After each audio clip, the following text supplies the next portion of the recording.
Vice President of Marketing here at Optimum Healthcare IT. And I want to thank you all for joining us for our third installment of our ERP webinar series. Today's topic is building a world-class shared service center. We're very excited again to welcome back Brian Rosenberg to present to you today.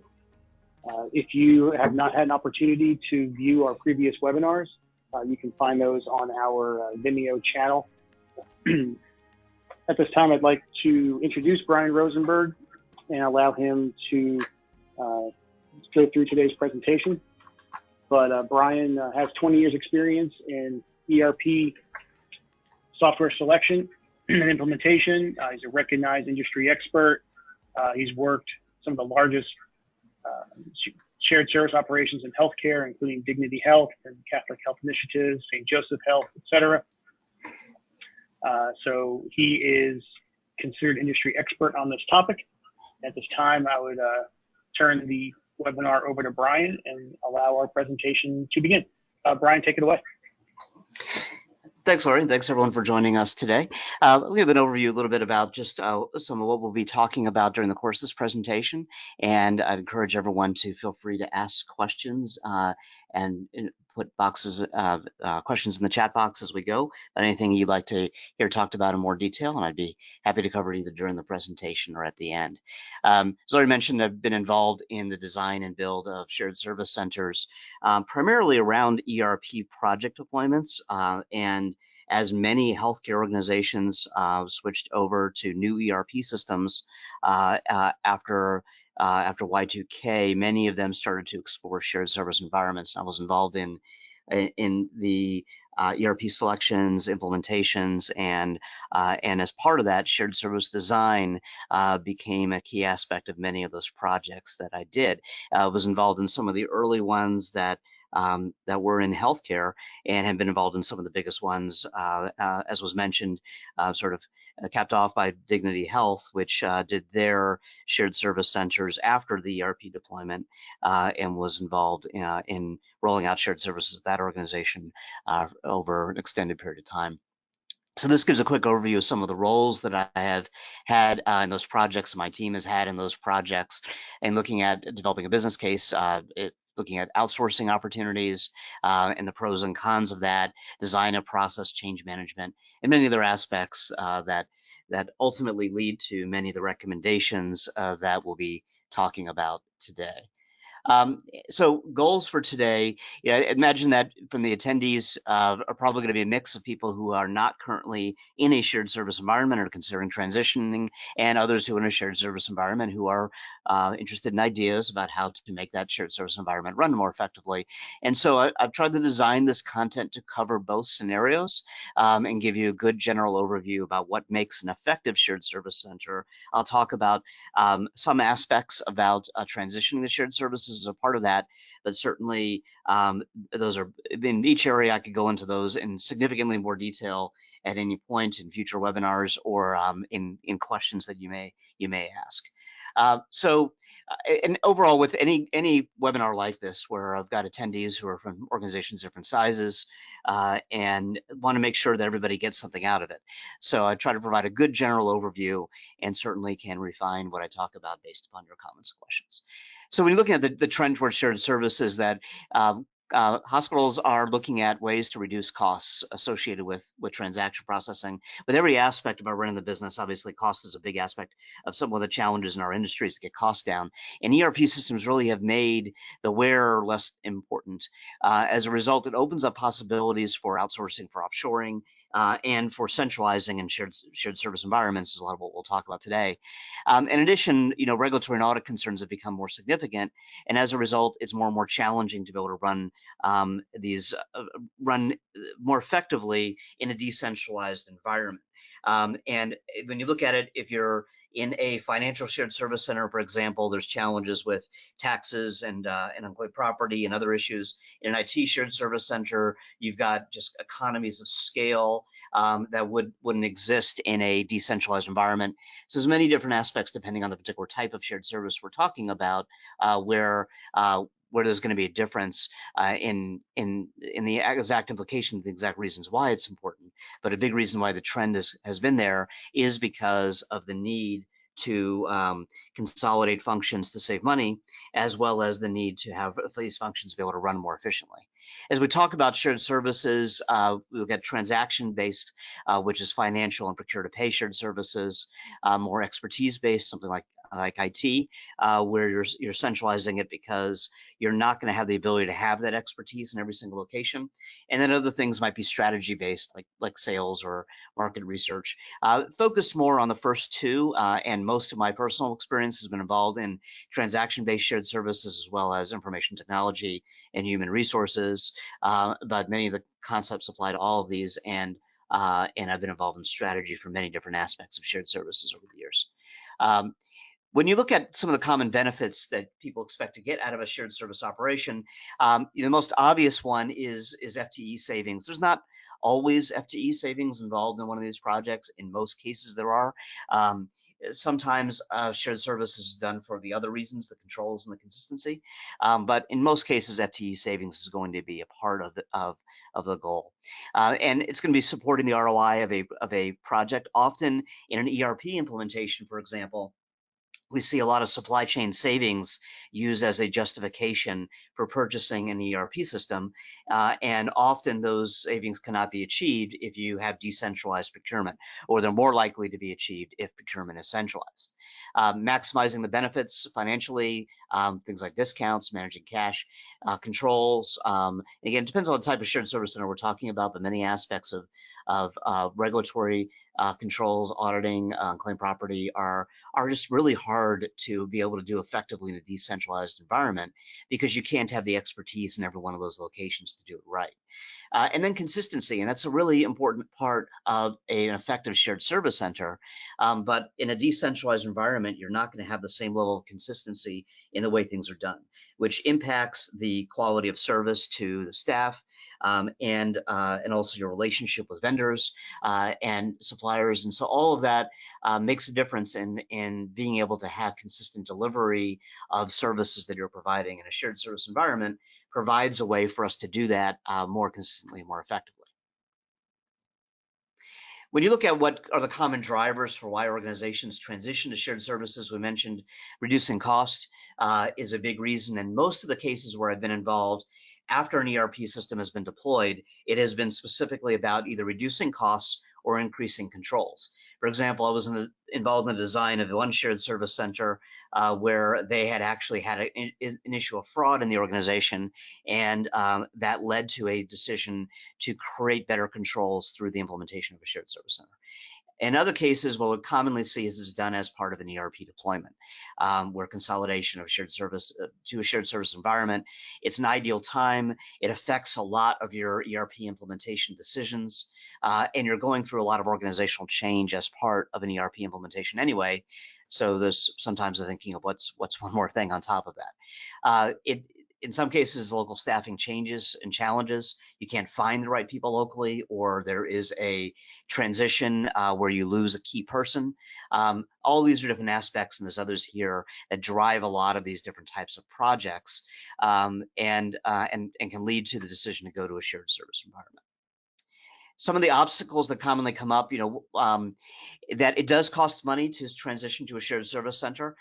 So there's more upfront costs, and just like you would have upfront costs associated with a new software implementation or with any change, launching a new business line at your hospital, there's going to be upfront costs, and there's going to be a cost of entry, and it might take a long time to realize the savings. And in particular with shared services, one of the common problems you run into is some level of double staffing as you make that transition occur. There's a lot of strategies you can take to minimize that, and there's also negative implications of having that staffing crossover occur too long. However, that's something you have to consider. there's a loss of local knowledge, and there's a lot of fear of loss of local control that occurs as part of these projects. And that's a change management issue that you see with nearly any large scale initiative. Seeing that in ERP implementations and the HR implementations, as well as these projects. And that's a common aspect, but it's particularly pronounced in a shared service project because there's a likelihood that you are going to displace some jobs as a part of that. And in some cases, just challenging to measure that FTE reduction because of people who have split positions. It's amazing that that all of a sudden, when you launch a shared service initiative, everybody suddenly who was working full time on that task suddenly is working part time on their task and has other things they have to do, so their positions can't be eliminated. And so it's all part of establishing a shared service environment. And part of the challenge is just sort of balancing the scales in an effective shared service center and saying, we want to save money and provide standardization, but at the same time, we have to deliver for the local facilities. We have to deliver timely service, good service, and value in the reality of the fact that there is differences in operations from one local market to the other. We want to embrace and factor in differences in local operations, just as you would in any environment where something is centralized. And this can even apply in a situation where you have a single hospital that you would want to provide consistent service to all departments. However, you can't treat each one entirely uniquely. You have to have standard processes. So that's a delicate balancing act that is a part of the design of these centers that has come from experience as well as lessons learned from projects over the years. Is always a challenging balance to maintain. When you look at the approaches that people take to shared service centers, sometimes they're mandated and unmandated, meaning in some cases people make use of shared service optional. I don't see this often in healthcare. It's more common in other industries. But one of the reasons that I should mention another driver of shared services in our particular industry is the consolidation of hospitals that has been a big part of what we've been seeing across the country.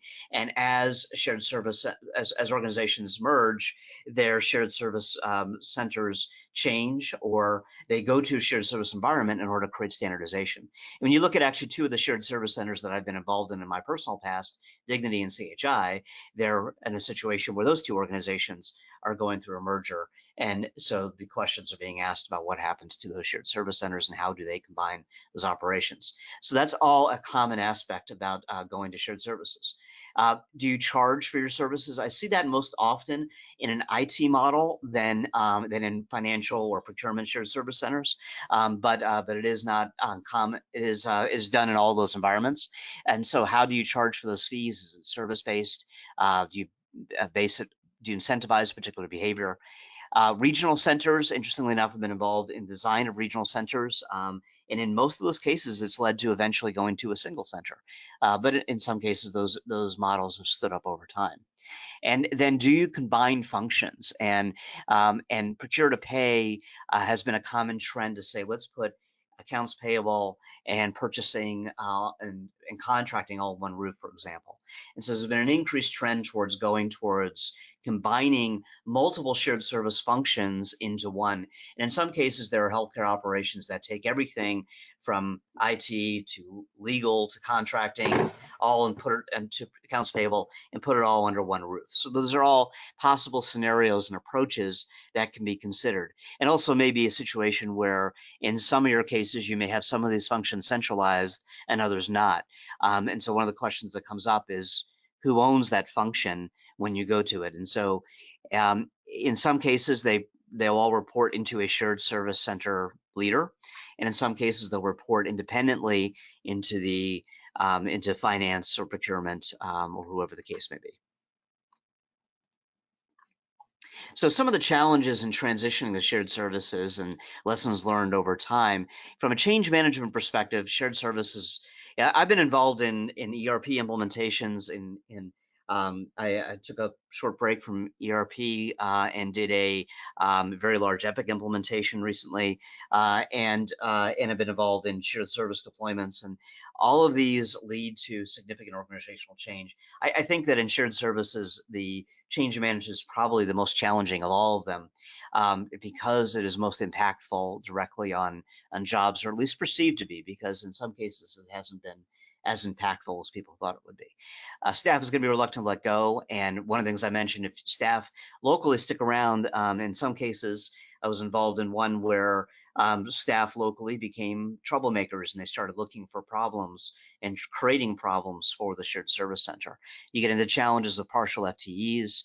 You often find out when you even explore shared services, you find out that things are not as standardized as you probably think they are. And I see that all the time in ERP implementations as well. But in shared services in particular, we're doing deep dives into processes, and you find out that things are not as consistent from site to site as you thought they were. And I think most of the organizations that I've started this journey with have told me that that particular function is consistently done from site to site, or at least they believe it is, and then they find out that that is very much not the case. And part of that is understanding that just because you have a written policy that says something doesn't necessarily mean that people follow that policy. And often you find out that there's big breakdowns in controls. And so standardization sounds a lot easier than it is, but ultimately standardization in any of these projects is about changing culture, and that can be challenging in many environments, and something that you have to factor in and understand as a part of doing a major project. Another challenge is staffing. Sometimes departments are budgeted unrealistically, and key aspect of shared service success is getting the right technologies. And if you don't get the right technologies, that's going to impact staffing numbers.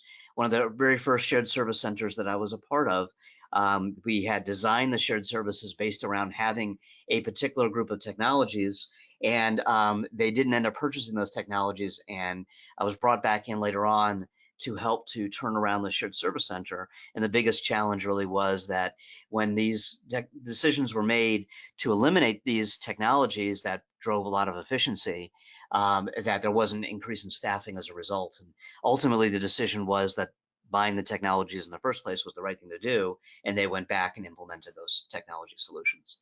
Sometimes ramping up the staff is harder than people think. Finding the right people, training the right people, getting the right leaders. Leading a shared service environment for something like IT or accounts payable or procurement is very different than running IT in an individual hospital, particularly if you are a healthcare system where some functions are centralized and some are not. Legacy employees making adjustments, and people fall back on the way things were done often. From a perception standpoint, one of the biggest challenges that a lot of people have struggling to get through is that 99.9% accuracy may not be good enough. If anybody here is familiar with Six Sigma, and Six Sigma talks about the idea of striving to get to perfection, and the idea that you never truly achieve perfection, but you can get better and better and better. And Six Sigma represents the sixth level of that journey in getting to 99.9998. I can't remember how many nines there are, a level of accuracy, but you never quite get to the 100%. So a lot of what Six Sigma is about taking steps and making changes to get closer and closer to perfection. And the problem is that no matter how close you get, at some point there's going to be a mistake made. And when you transition to shared services, there's inevitably going to be some "I told you so's" and some pushback. And that's why leadership involvement is really important. That's why advertising successes in a shared service center is very important. I found that in all aspects of projects, that advertising success, telling your own story, is a critical component of success, because just because you believe you're successful doesn't mean everyone else sees it that way. So you need to share information, because mistakes are going to be highlighted and advertised, particularly in something like a financial shared service center where you might have a situation where a duplicate payment gets made or a missed payment gets made. In an IT shared service center, if a system goes down, there's a good example. If your clinical system goes down, 99.9% isn't looking so good anymore. So just that one time can have a really significant impact on the operation. Some of the key success factors in making a shared service center successful, now that I've talked about all the potential problems, critical technology is really an essential part of that. So we need to make sure we have the right technologies in place. They can improve visibility and productivity, but strong customer service is really essential. I'll talk a little bit more about that in a second. That's one I want to go into a little bit more information about. Regular communication, and this is a key aspect of change management in general, communicating and driving communication. Telling your story so that people don't make up their own is a really important part of it. People with good crisis management skills, because inevitably there's going to be unexpected problems, and people who can be calm, diffuse the problem, and effectively communicate to leaders, because a good crisis manager needs to be able to calm down the staff working on the problem and direct the resources accordingly, as well as help to make sure that they're focused on the right problem, as well as help to calm people down who are customers of that service, so that they understand it's being taken care of, and that the team is doing the best they can to resolve it. Auditing problems and catching errors, creating and advertising value, as I mentioned, and goals and continuous improvement, which is generally a philosophy that I'm a big believer of, comes somewhat from that Six Sigma background. And I'll talk a little bit more about the idea of measurements and metrics in a moment. And all of this, with the time we have for the webinar, I'm covering quickly. But again, I'd encourage everyone to either during the webinar or afterwards to let us know where you'd like additional information. So some of the components of success: customer service, executive support. Strong executive support is essential. Good, solid communication, partnerships with both vendors and who are critical to the services you provide, as well as with other departments you interact with, which is a big part of the job. Governance, auditing controls, and then metrics and improvement. When you talk about customer service, I think it's really important. This is one of the things I wanted to go a little bit more into, because ultimately your success is going to be judged on the quality of the service that you provide, because reality and perception may not necessarily align. And I think to a certain extent, perception ultimately is going to be more impactful to how your department is judged. So if you don't share the information about your successes, it won't matter. And if you don't provide good customer service when somebody calls and talks to you, then they're going to judge you negatively. And so when you look at support desks, and this can be a support desk from a traditional IT standpoint in an IT shared service center environment, but I support models where accounts payable, procurement, human resources all have help desk models with people dedicated towards providing high levels of customer service. So often it's a question of the right staff answering the call. Hold times is a big aspect of that. Reading the roles, and we've all been through these experiences personally. Not following up or acting like they don't care can be a big aspect of how people perceive your department. So making sure you have the right people responding to those requests who have good customer service skills can be very important to the perception of that center. Successful service desks have service level agreements and live by them. I find that that more often than not, when I ask somebody if they have service level agreements, they say yes. When I ask them for a copy of them, they don't have them. And that's a very common thing that I see in service centers across the board, that service level agreements are talked about, but they're not documented, and they don't have metrics to back that up. Tracking your inquiries, where they come from, closing the loop when there's a problem. Interesting, when you talk about customer service and accessibility, this last point of live chat, I think is underutilized. And I think live chat is a great way to provide a very high level of service to end users, whether that be external or internal, that really makes a difference in customer satisfaction and provides instant accessibility. And as opposed to email, can be a much better form of communication because you have two-way synchronous communication. And empowering the staff to make decisions, and really hiring and training for good, solid customer service skills. So, when you look at customer service metrics, as some of the things to measure, and these apply generically, and I chose these specifically because they can apply to any type of shared service center within a healthcare organization. But first call resolution, how often do you resolve something on the first contact attempt? First call resolution generally is talked about in terms of call, but the reality is that more and more that's not calls, that's emails, live chat. So that the actual number of phone calls traditionally drops, particularly if you provide something like live chat service. Stop, how many times you have to stop, how many people do you go through to get resolution, and other aspects here that talk about the average age, types of issues that are all metrics that you should be tracking in a service center environment, and sharing with others, because that's part of the idea of advertising your successes and sharing information. Some of the technologies that you have to have in that environment, some type of call tracking or customer service relationship management software. There's a lot of great solutions out there, and they're much more affordable than they used to be. Knowledge bases to be able to search information, ability to submit tickets online, self-service, and live chat, as I mentioned. And live chat is probably the least that I use that I see of all of these, but I think ultimately one of the most important to success. Having productive feedback loops, so provide a way to complain to leadership. And I think where often shared service centers struggle is when they when leadership hears bad things about what's happening in the shared service center, because there isn't a good way to raise issues.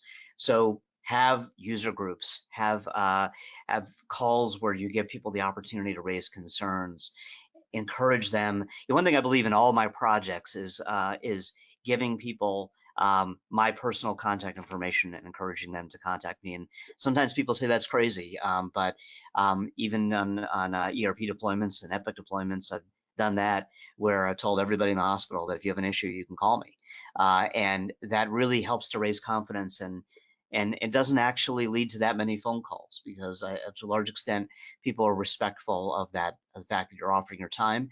But when they do have an issue, they raise it to the leadership of the project rather than raising it to somebody else. Performance surveys is a great way to go. Share your results and plans through newsletters or reports, calls with your customer base, whatever's a good mechanism within your organization to get word out. But share your results and tell people what you have planned. We're going to be implementing this new technology that's going to make things better. We are adding staff, or we have ideas to expand our services to be more helpful to you. But share that information to let people know that you're trying to make things better. And I see that across the board, that if you let it be the status quo and you don't let people know that you're trying new things and thinking about bigger and better ideas, then the department's going to be perceived negatively.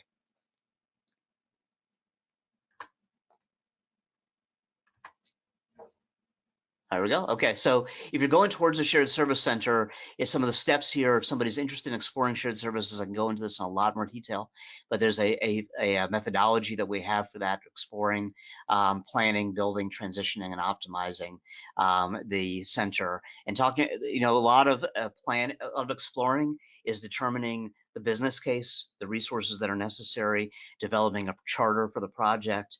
Planning comes down to a lot of determining what you're going to need from a technology standpoint, selecting those technologies, picking leadership, and writing processes and developing the whole model.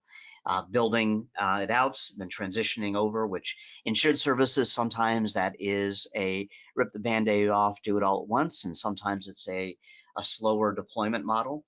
Generally, I've generally worked towards slower deployment models to give time to work out kinks.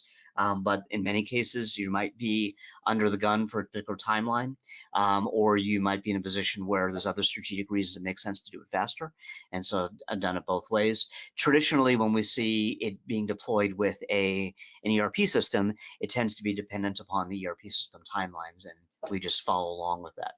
And then optimization with any project, any technology project, any project where major organizational change or process change is involved, planning for optimization is a key part of success.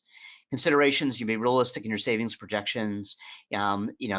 don't try to overplay the FTE savings because there's probably going to be some unexpected changes along the way.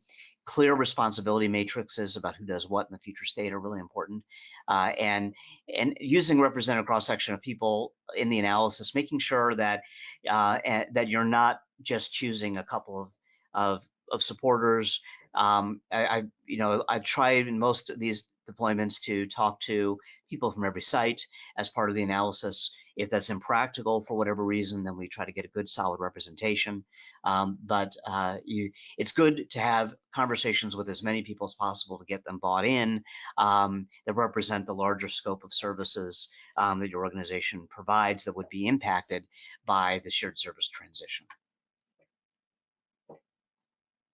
So yeah, when you look at common thing that comes up nowadays is offshoring and outsourcing. In general, I have found that in most cases in healthcare, that keeping the jobs in house is the preferred scenario for many organizations. The common benefits that are perceived as economies of scale, lower effort, staffing and space challenges, and that's probably one of the most common reasons that people see people outsource is they just can't find the staff, and then faster implementation would be reasons. Some of the challenges is the cost. Culture-wise, I've been a part of a lot of organizations where they've had cultural reasons that they do not want to outsource, and particularly offshoring. Service expectations can be out of alignment, so making sure that's clear and control, and making sure, one aspect if your folks are insourced, then often you can ask them to do whatever makes sense to do at that particular point in time. If they're offshore in particular, or maybe outsourced, they might have limitations in their contract of what they do or not do.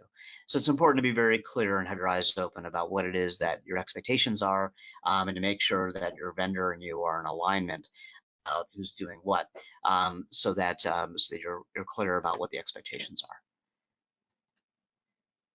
From a metric standpoint, the metrics that matter, you're looking at making sure you have the good metrics that are actionable, comparable, identify as good or bad. I've got another webinar that I've done in the past specifically around this topic that I'm sure I'll be doing again sometime in the future. And using your metrics as drivers for organizational change. Often metrics are just something that people look at, but a true key performance indicator is something that you use to drive improvements in your organization. So it should be something that makes you ask why, that you're living by, and using to drive improvement in your shared service environment, and using to identify your success as you speak to leadership in your organization.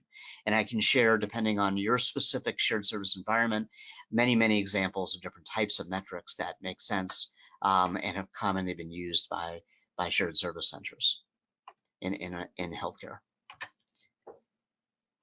Not sure why it's giving me a hard time changing slides, but we'll get there. So just, part of that is driving Lean Six Sigma process improvement. I'm not going to try to switch to go back to the prior one, but if you are not familiar with Lean Six Sigma, it's a very effective methodology to improve the speed in which processes occur, as well as Six Sigma, which focuses more on stability and accuracy. And that's part of using metrics is driving process improvement and finding ways to increase the success of your shared service center using metrics. And another method that we use in terms of driving improvement through metrics is KAIZEN workshops, where you're identifying a potential opportunity to make an improvement in an organization, planning and piloting that. And KAIZEN focuses very heavily on the idea that it literally translates to change is good in Japanese, and is focused on the idea of let's make improvement incrementally, let's try something new, let's pilot it, let's prove it through metrics, and then make it the new standard, expand, and then do something else to make things better. And it's a great methodology that's designed to be very rapid, and something that is designed to be intervention based to solve a particular problem, where Lean Six Sigma is more of a philosophy about how you do ongoing continuous improvement. But they should be both are great tools to be used as part of driving improvement in your shared service environment. So lastly, I just want to mention some common mistakes here that are made. Not defining service levels, I mentioned. Not establishing leadership early is a big one. HR issues, particularly if you're letting staff go as part of a shared service project is something you should plan for early. And the earlier you communicate with people about that, the more understanding they are, and the more time it allows them to move on with their lives, or for you to find other roles for them if that's possible. Logistics planning, some people outsource just because they think it's easier, and then they find out it's not. And so I've seen major organizations take things to an outsourced environment and then pull it back in later, which can be a very painful process, particularly if you've let all the staff that perform those functions go. So all this is just about keeping your eyes open, making sure you're understanding what you're getting into. These are just some examples of mistakes that I think you can avoid in designing your shared service center. And I would also add to talk to people who have been through this and have done it in the past.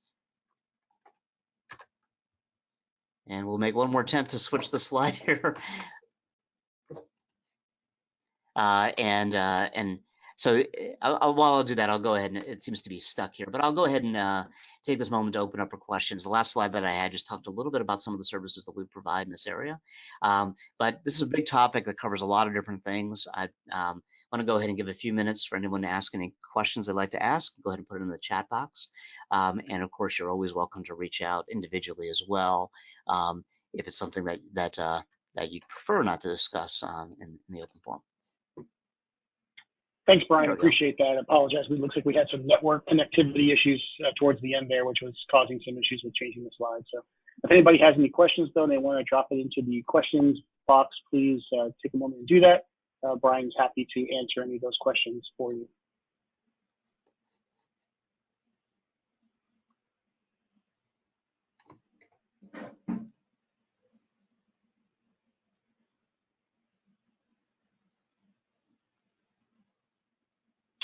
Well, no one is putting any questions in, Brian, so I'm going to make the assumption that there are none questions. So thank you, everybody, for joining us today. This webinar will be posted on our Vimeo channel within the next day or two and available on our ERP Services webpage on our website. Thank you very much, and everybody, please have a great rest of your day. Thank you.